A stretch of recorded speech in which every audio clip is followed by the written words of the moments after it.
Assalomu alaykum. Bugun bizga BMW Y60 rulli reykasi geldi remonta. Görüp turganlaringizdek hem elektra hem gidrousilitir. Yani bu mashinamiz bir оборотda ruli dakansa buriladi. Hozir toza markalarda gelib turibdi. Uje elektronli, polni gidro yo'q. Uje zamonaviylashib ketdi. Bular ko'nibishga. Datchiklari polni sinib ketgan, lekin ishlab turibdi. Bu yana datchikini ashibga bor, prodasi uzilgan. Reyka yog'i qizg'an, sut berib turibdi dedilar.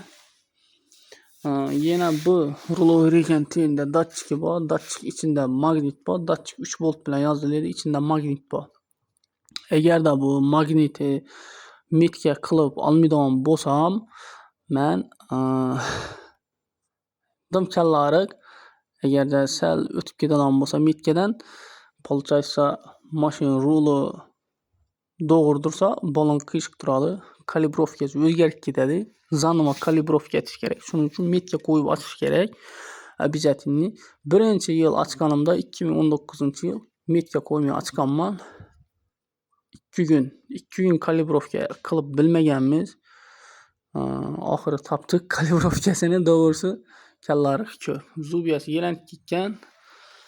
Ya'ni bu mashinamiz aktivniy stabilizator bo'ladi, gidrostabilizator. Mashina drift etmaka, переповоротda spokойно aylanib ketadi. Masalan, bunday поворотlarda 120-150 tezlikda spokойно aylanib ketish ehtimoli bor. Yo'q emas, mashina ag'darilib ketmaydi.